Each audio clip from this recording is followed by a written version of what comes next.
हरिः ओं श्री गुरुभ्यो नमः। ओं अचिन्त्याव्यक्तरूपाय निर्गुणाय गुणात्मने समस्तजगदाधार मूर्तये ब्रह्मणे नमः। दिव्यात्मस्वरूपुलारा श्री स्वाराज्य भगवद्गीत सप्तम अध्यायं विज्ञान योगम। नाहं प्रकाश सर्वस्य योगमाया समावृतः मूढोऽयं नाभिजानाति लोको मामजमव्ययम्। भगवद्गीत 7వ అధ్యాయం 25వ శ్లోకం।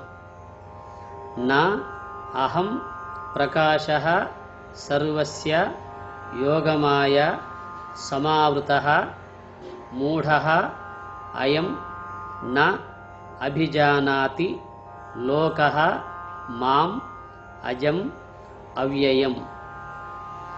అహం యోగమాయ, నేను యోగమాయచే సమావృతః ఆవరింపబడిన వాడనై సర్వస్య అందరకును ప్రకాశః న ప్రకాశుడను గాను అనగా తెలియబడను మూఢః వివేకము లేని అయం లోకః ఈ లోకము మాం అజం నన్ను పుట్టుక లేని వానిగను అవ్యయం నాశనము లేని వానిగను నా అభిజానాతి ఎరుగదు।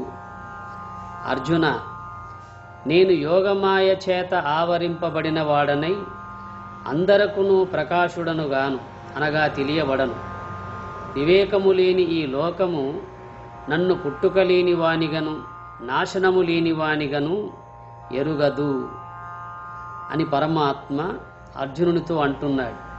అర్జున, నన్ను ఈ లోకము పుట్టుక లేని వానిగను నాశనము లేని వానిగను ఎరుగదు।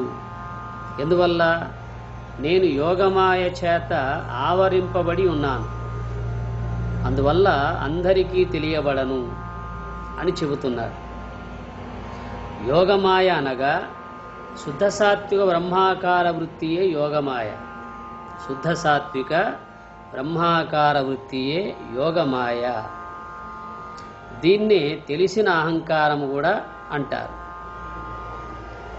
మానవులకు అవిద్య తొందరగానే తొలగుతుంది, కానీ మాయ అంత తొందరగా తొలగదు। అవిద్య అనేది తెలియని అహంకారము, మాయ అనేది తెలిసిన అహంకారం, దాన్ని యోగమాయ అంటారు। అందువల్ల శుద్ధ సాత్విక బ్రహ్మాకార వృత్తియే యోగమాయ।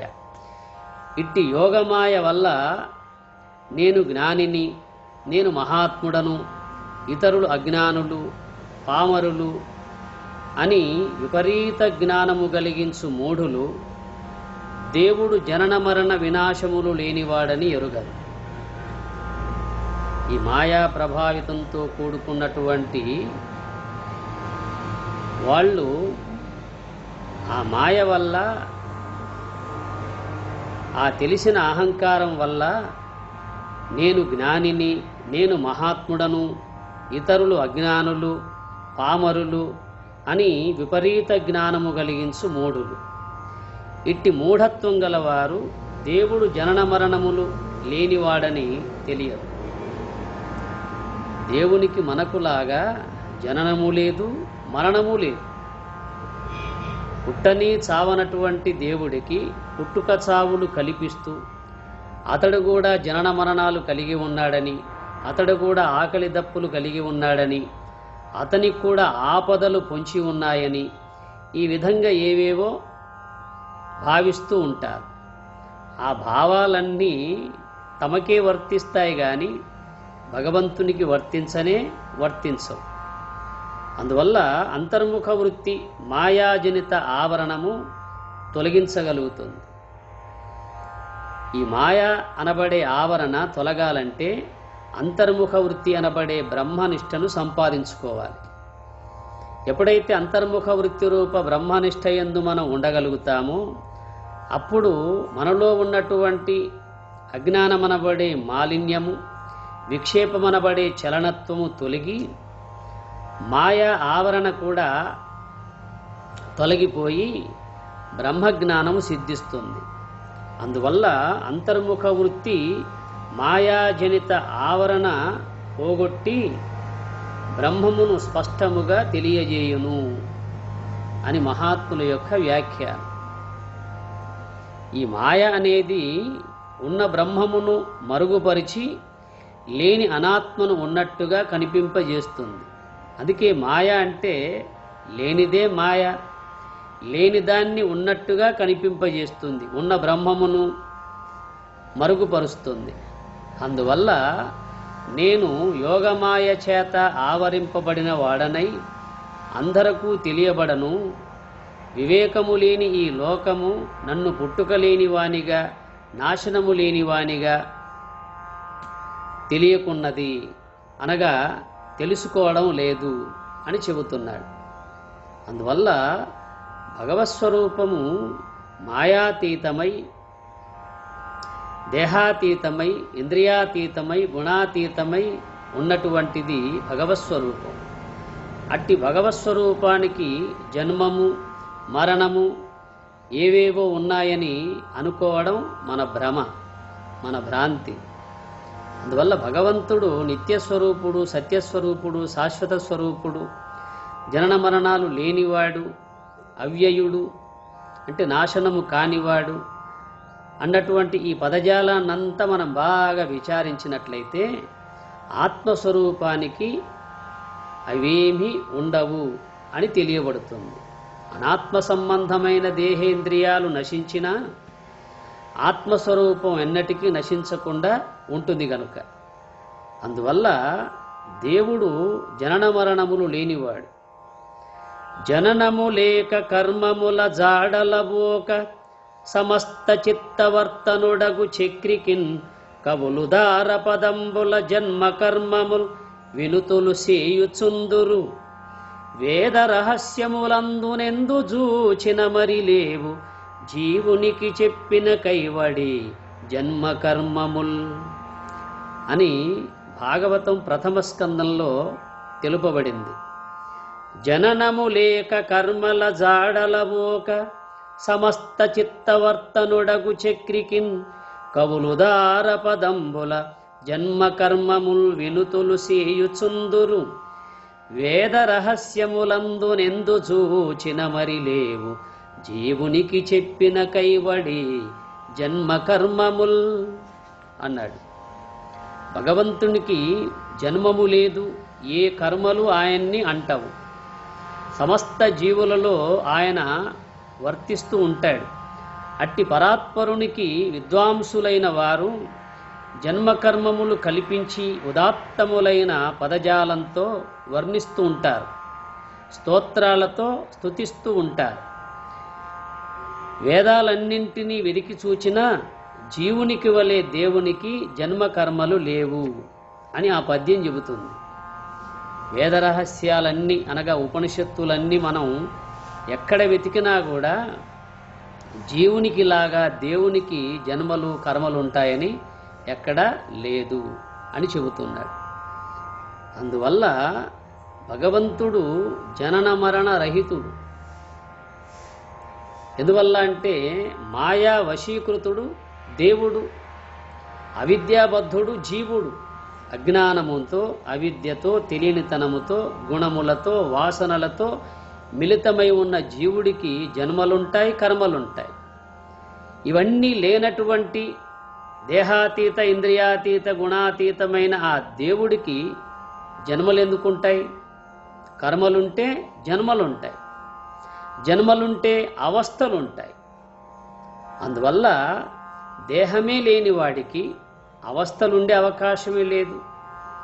అందుకే దేవుడు జననము లేక కర్మల జాడల బోక సమస్త చిత్తవర్తనుడగు చక్రికిన్ కవులు దార పదంబుల వినుతులు సేయుచుందురు. జన్మ కర్మముల్ వినుతులు సేయుచుందురు. వేద రహస్యములందునెందు జూచిన మరి లేవు జీవునికి చెప్పిన కైవడి జన్మ కర్మముల్ అని భాగవతంలో అంత గొప్పగా తెలియజేశాడు.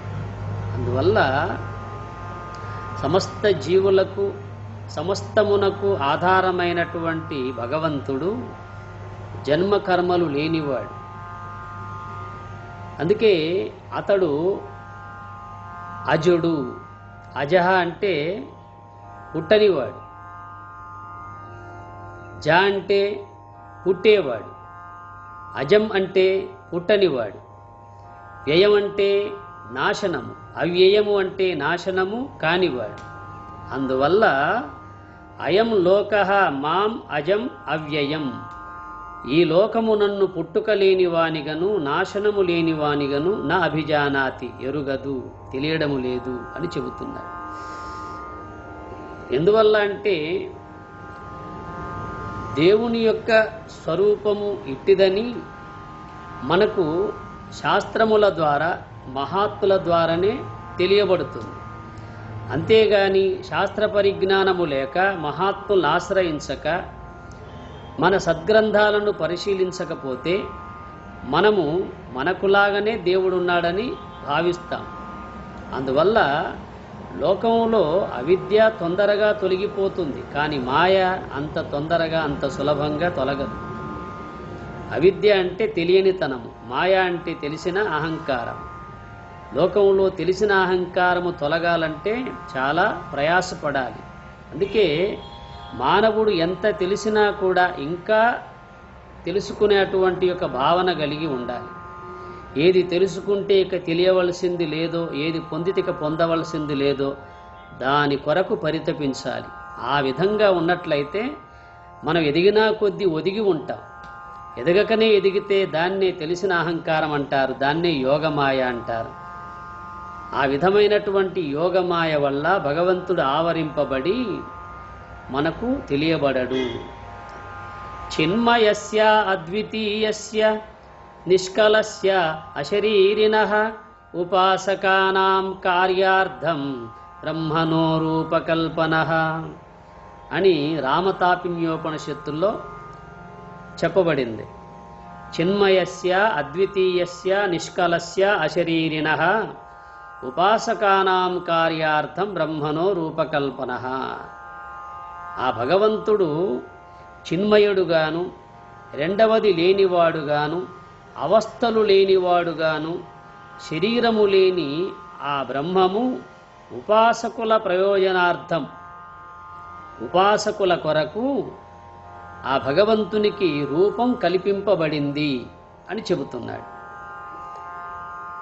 మానవులు ఆ మాధవత్వాన్ని పొందాలంటే ఒక రూపం కావలసి వచ్చింది కనుక. ఎందువల్ల అంటే సాకారముతో కూడినటువంటి భక్తి పరిపక్వమైతేనే జ్ఞానం సిద్ధిస్తుంది కనుక మన వాళ్ళు భక్తునికి భగవంతునికి రూపాన్ని కల్పించారు. భక్తుని కొరకు భగవంతునికి రూపాన్ని కల్పించారు.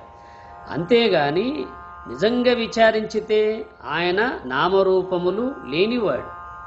అందుకే అనేక నామాలు అనేక రూపాలు కలిగి మనం ఆచరిస్తూ అర్చిస్తూ ఉంటాం. అందువల్ల అతడు చిన్మయ స్వరూపుడు. ఈ మృణుమయమనే శరీరములో ఆత్మస్వరూపుడై ఉన్నాడు గనుక చిన్మయ స్వరూపుడు. అతడు అద్వితీయుడు, అనగా రెండవది లేనివాడు, తనకంటే మరొకటి లేనివాడు, తానే అన్నిటికీ అంతటికీ ఆధారమై ఉన్నాడు గనక అద్వితీయుడు. నిష్కలస్య అశరీరిణః, శరీరమే లేనివాడికి కలలెందుకుంటాయి, అనగా అవస్థలు ఎందుకుంటాయి? స్థూల శరీరము, సూక్ష్మ శరీరము, కారణ శరీరము, ఇలా శరీరాలు ఉంటే ఆయా అవస్థలు ఉంటాయి. శరీరమే లేనివాడికి అవస్థలు ఎందుకుంటాయి? అందువల్ల అశరీరిణః నిష్కలస్య, శరీరము లేనటువంటి అవస్థలు లేనటువంటి బ్రహ్మమునకు ఉపాసకానాం కార్యార్థం బ్రహ్మణో రూపకల్పనః, ఉపాసకుల ప్రయోజనమునకై బ్రహ్మమునకు రూపము కల్పింపబడింది, భగవంతునికి రూపం కల్పింపబడింది. అంతేగాని భగవంతునికి ఏ రూపము లేదు, ఆత్మస్వరూపానికి ఏ రూపము లేదు. మనలో ఉన్న మనస్సుకే ఒక రూపం లేదు, మనలో ఉన్న బుద్ధికే ఒక రూపం లేదు, మనలో ఉన్న అహంకారానికి తెలివికి రూపం ఉందా? వ్యవహారాన్ని బట్టి ఇతడు ఇట్టి తెలివి గలవాడు, ఇతడు అహంకారం గలవాడు, ఇతడు ఇట్టి మనస్తత్వం గలవాడు, ఇతడు ఇట్టి బుద్ధి గలవాడని వ్యవహారాన్ని బట్టే చెబుతారు. అంతేగాని మనలో ఉన్న ప్రాణానికి, ఆ ప్రాణానికి ఆధారమైన వానికి రూపం ఎక్కడిది? ప్రాణం కూడా తెలియబడుతుందే గాని కనబడుతుందా? అందువల్ల సమస్త జీవులలో సర్వకాల సర్వావస్థలలో ఉన్నటువంటి ఆ భగవంతుడే బ్రహ్మస్వరూపుడై అంతటా భాషిస్తూ ఉన్నాడు. అట్టి భగవంతునికి ఎందుకు రూపం కల్పించబడిందంటే ఉపాసకానాం కార్యార్థం. అది ఉపాసకుని కొరకు అనగా భక్తుని కొరకు భగవంతునికి రూపం కల్పించబడింది. అంతేగాని భగవంతునికి ఏ రూపము లేదు, ఏ నామము లేదు. అతడు అవ్యక్త స్వరూపుడు, అతడు అవ్యయ స్వరూపుడు, అతడు కంటికి కనిపించనివాడు, అతడు ఎన్నటికీ నశించనివాడు. అందువల్ల అట్టి భగవత్స్వరూపం మనకు తెలియబడాలంటే అంతర్ముఖ వృత్తి అనబడే బ్రహ్మనిష్టయే శరణ్యము.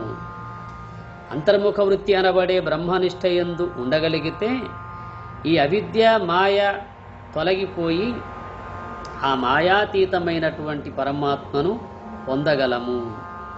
అట్టి స్థితి సద్గురునాథుడు సర్వేశ్వరుడు మీ అందరికీ కలిగించుగాక అని కోరుతూ తదీశ్వరుణ్ణి ప్రార్థిస్తూ హరి ఓం తత్సత్.